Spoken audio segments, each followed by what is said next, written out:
പ്രധാന വാർത്തകളിലേക്ക് സ്വാഗതം. ചൈനയെ പിന്തള്ളി US മെഡൽ പട്ടികയിൽ 1-ാം സ്ഥാനത്ത്, സ്വർണത്തിൽ ഒപ്പത്തിനൊപ്പം. പാരീസ് ഒളിമ്പിക്സ് മെഡൽ വേട്ടയിൽ അവസാന ദിവസത്തിലെ ത്രില്ലർ പോരാട്ടത്തിനൊടുവിൽ ചൈനയെ പിന്തള്ളി US 1-ാം സ്ഥാനത്തെത്തി. അവസാനം നടന്ന വനിതാ ബാസ്കറ്റ്ബോളിൽ ഫ്രാൻസിനെ 1 പോയിന്റ് വ്യത്യാസത്തിൽ മറികടന്ന് US സ്വർണം നേടി. ഇതോടെ US-നും ചൈനക്കും 40 സ്വർണം വീതമായി. 44 വെള്ളിയും 42 വെങ്കലവും കൂടി ചേർത്ത് US-ന് 126 മെഡലുകളുണ്ട്. 27 വെള്ളിയും 24 വെങ്കലവുമുള്ള ചൈനക്ക് 91 മെഡലുകളാണുള്ളത്. ഇതോടെ ഒളിമ്പിക്സിലെ 1-ാം സ്ഥാനം US നിലനിർത്തുകയായിരുന്നു. 3-ാം സ്ഥാനത്തുള്ള ജപ്പാന് 20 സ്വർണം ഉൾപ്പെടെ 45 മെഡലുകളാണുള്ളത്. 18 സ്വർണവുമായി ഓസ്ട്രേലിയ 4-ാം സ്ഥാനത്തും 16 സ്വർണവുമായി ഫ്രാൻസ് 5-ാം സ്ഥാനത്തും നിൽക്കുന്നു. 37 സ്വർണവുമായി ശനിയാഴ്ച രാത്രി വരെ ചൈനക്കായിരുന്നു മെഡൽ പട്ടികയിൽ ആധിപത്യം. എന്നാൽ അവസാന ദിവസത്തെ പ്രകടനത്തിലൂടെ US 1-ാം സ്ഥാനത്തേക്ക് എത്തുകയായിരുന്നു.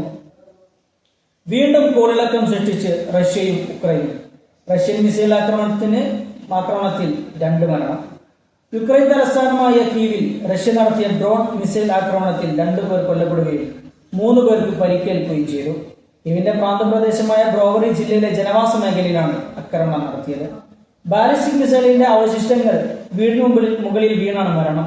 കീവ് ലക്ഷ്യമിട്ട് ഈ മാസം നടത്തുന്ന 2ാമത്തെ ആക്രമണമാണിതെന്ന് കീവ് സൈനിക ഭരണ മേധാവി അറിയിച്ചു. 4 ബാലിസ്റ്റിക് മിസൈലുകളും 57 ഷാഹിദ് ഡ്രോണുകളുമാണ് റഷ്യ തൊടുത്തുവിട്ടതെന്നും ഇതിൽ 53 ഡ്രോണുകൾ വെടിവെച്ചിട്ടതായും സേന അറിയിച്ചു. ട്രംപിന്റെ പ്രചരണ സംഘത്തിന് നേരെ സൈബർ ആക്രമണം. 2024 അമേരിക്കൻ പ്രസിഡൻഷ്യൽ തെരഞ്ഞെടുപ്പിന് മുന്നോടിയായി മുൻ പ്രസിഡന്റ് ഡൊണാൾഡ് ട്രംപിന്റെ പ്രചരണ സംഘത്തിന് നേരെ സൈബർ ആക്രമണത്തിൽ പ്രചരണ സംഘത്തിന്റെ ഡിജിറ്റൽ സംവിധാനങ്ങൾ തകർക്കാനുള്ള ശ്രമം നടന്നതായാണ് വിവരം. ആക്രമണം തടയുന്നതിനായി പ്രചരണ സംഘം അടിയന്തര നടപടി സ്വീകരിച്ചുവെന്നും ഇതിലൂടെ വലിയ നാശനഷ്ടങ്ങൾ ഒഴിവാക്കാൻ കഴിഞ്ഞതായും ട്രംപ് സംഘത്തിലെ വക്താക്കൾ അറിയിച്ചു. അതേസമയം ആക്രമണത്തിന് പിന്നിൽ ആരാണെന്ന കാര്യം ഇതുവരെ വ്യക്തമായിട്ടില്ല. അട്ടിമറിച്ചത് അമേരിക്ക, ആരോപണമായി ഷെയ്ഖ ഹസീന. ബംഗ്ലാദേശിലെ ഭരണാട്ടിമറിയുടെ പിന്നിൽ അമേരിക്കയാണെന്ന ആരോപണമായി മുൻ പ്രധാനമന്ത്രി ഷെയ്ഖ ഹസീന. ബംഗാൾ കടലിനോട് ചേർന്നുള്ള സെന്റ് മാർട്ടിൻസ് ദ്വീപ് വിട്ടുകൊടുക്കാത്തതിനാണ് US പ്രതികാരം വീട്ടിയത്. രാജ്യത്ത് കൂടുതൽ മരണങ്ങൾ ഉണ്ടാകാതിരിക്കാനാണ് നാടുവിട്ടതെന്നും ഹസീന പറയുന്നു. പ്രധാനമന്ത്രി സ്ഥാനം ഒഴിയുന്നതിന് മുന്നോടിയായി രാജ്യത്തിന് നൽകാതിരുന്ന സന്ദേശങ്ങൾ അനുയായികൾ വഴി ഇന്നലെ മാധ്യമങ്ങളിലൂടെയാണ് പുറത്തുവിട്ടത്. വിദ്യാർത്ഥി പ്രക്ഷോഭത്തെ തുടർന്ന് രാജ്യം വിട്ട ഹസീന ഈ മാസം 5 മുതൽ ഇന്ത്യയിൽ കഴിയുകയാണ്.